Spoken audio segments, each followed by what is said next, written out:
Você concorda com a sugestão de Antônio Campos de que a Comissão da Verdade ela deve ter focos? Se ela não priorizar pontos de investigação, ela não vai chegar a lugar nenhum? É natural que ela tenha focos, e um dos focos é a Operação Condor. Agora, uma coisa é o seguinte, isso vai depender muito do levantar do tapete que virá nesses próximos 2 anos. O levantar do tapete é que vai nos revelar coisas extraordinárias, estúpidas, né? Eu estava dizendo há pouco aqui, antes da gente entrar no ar, que a ditadura brasileira tem tabus. Tabus que não se encaram, né? Um dos tabus, por exemplo, é jovens no Araguaia que tiveram a cabeça cortada. Quer dizer, não era só fazer o prisioneiro, era cortar as cabeças. Isso é uma coisa de onda que os militares não vão dizer isso publicamente.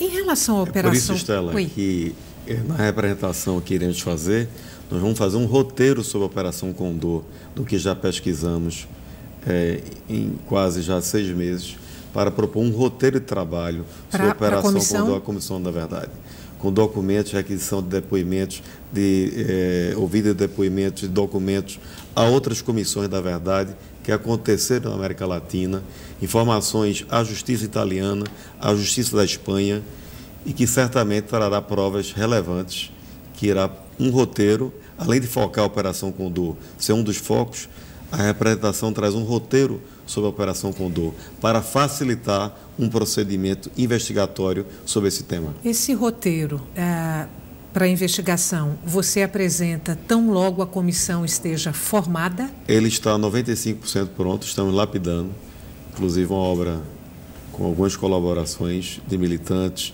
escritores, advogados, e pretendemos protocolá-la na primeira semana de instalação efetiva da Comissão da Verdade no Brasil.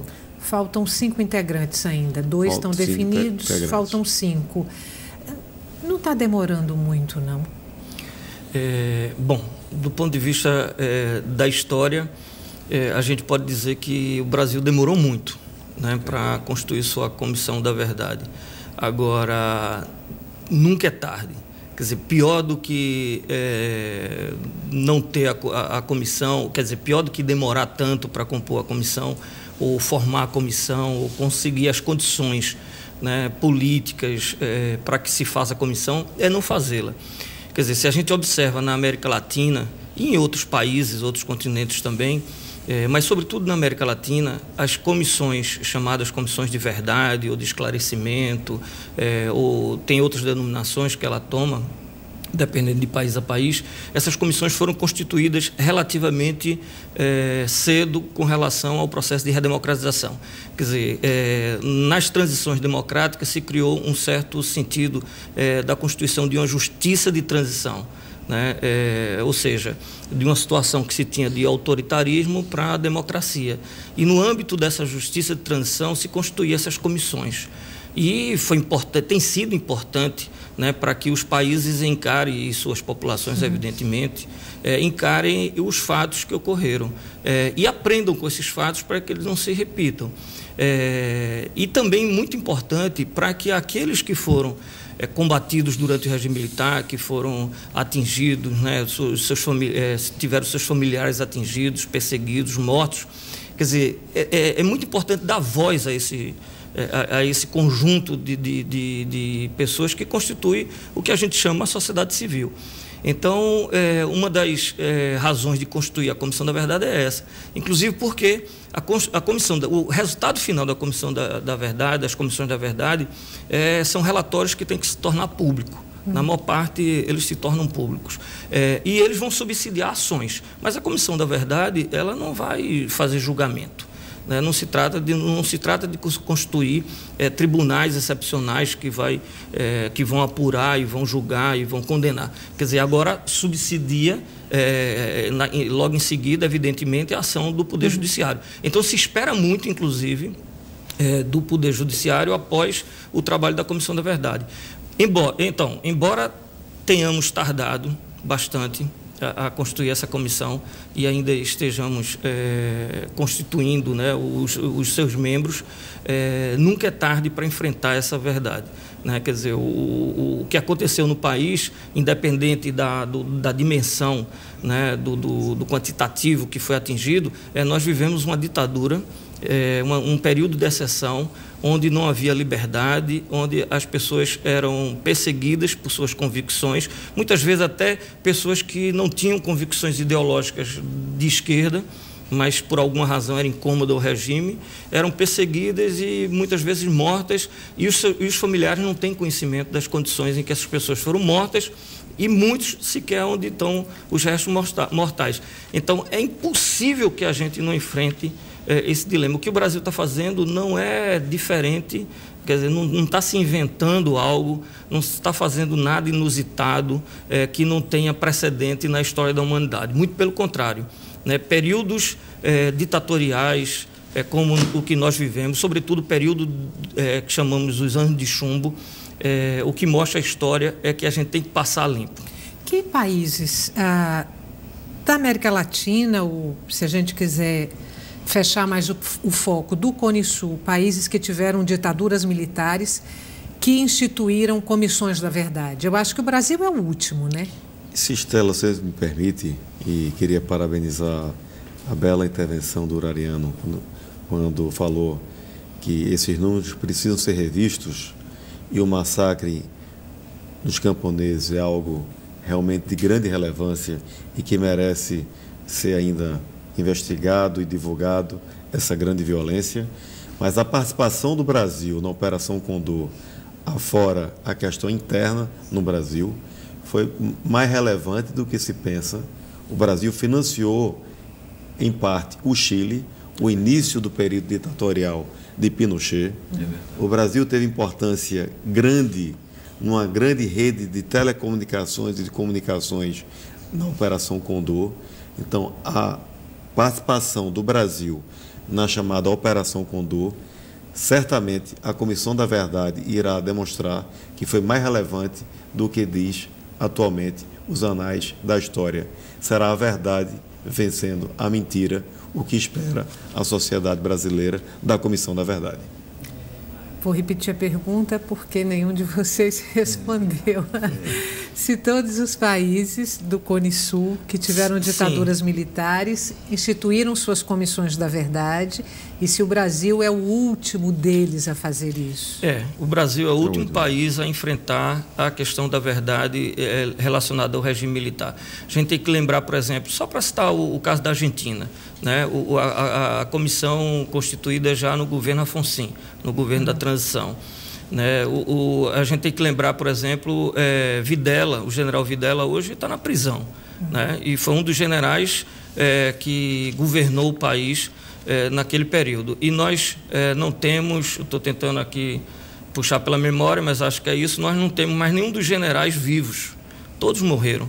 Quer dizer, o Manuel Contreras está preso no Chile. Pois é, Contreras está preso. O segundo homem do poder do Chile. Inclusive, eu pedi a ouvida de Contreras, nem que seja no Chile. Ele, que foi o chefe do DINA, e na condenação do Videla, o juiz diz o seguinte, na condenação do Videla, que se encontra preso. Ficou provado que havia um acordo espúrio, isso é uma parte da sentença, entre os governos militares do Cone Sul para eliminar, por meio da chamada Operação Condor, asilados estrangeiros opositores dos regimes. Temos elementos de convicção suficientes para considerar provada a formação de quadrilha e para provar que Videla foi um dos seus componentes. A gente vai fazer um intervalo curto e volta daqui a pouco para continuar essa conversa. Lembrando que você pode participar do nosso programa fazendo perguntas pelo e-mail opiniãotvu@gmail.com, pelo telefone 3423-6836 ou então pelo Twitter @opiniãope. A gente volta já.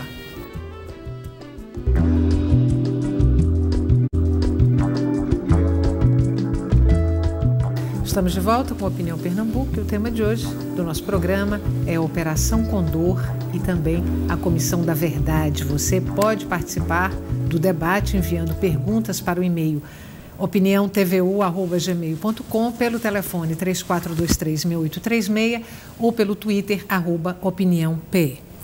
Um ponto que eu queria trazer para análise e considerações de vocês. A Operação Condor nunca foi reconhecida pelo Estado brasileiro.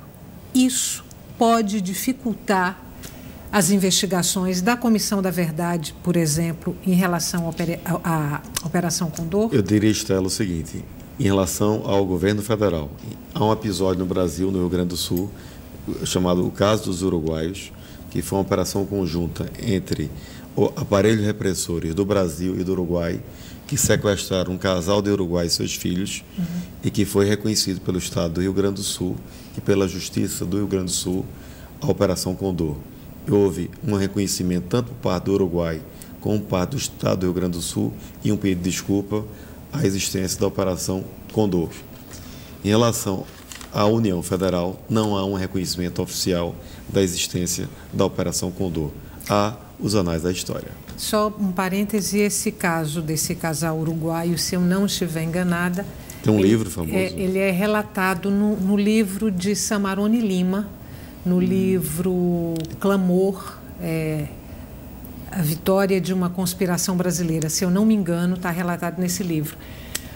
Ariano, sua opinião sobre as dificuldades, os entraves que podem aparecer aí no meio do caminho, caso a Comissão da Verdade se decida por focar a Operação Condor. Bom, as dificuldades já estão na própria existência da Comissão da Verdade, né? A própria existência da Comissão da Verdade é um avanço que está sendo feito, né, contra a vontade, né, dos generais e da oficialidade militar, né, existente hoje no país. Esta é uma das dificuldades. Eu chamo a atenção para vocês o seguinte: um dos tabus da ditadura, que eu creio que será enfrentado também pela Comissão da Verdade, né, é o currículo das escolas militares no Brasil. Ora, o currículo das escolas militares no Brasil até hoje continua no tempo da Guerra Fria. O que é que isso significa? Significa que você tem gerações e gerações de oficiais se formando como se fossem aquele personagem, o fantasma do gibi. Lembra do personagem fantasma? Que morre um fantasma e o outro se veste do mesmo jeito e todo mundo pensa que é o mesmo fantasma? Assim tem sido as gerações de militares no país, porque todos eles saem dentro de uma escola ideológica que é de formação, que é da época da Guerra Fria.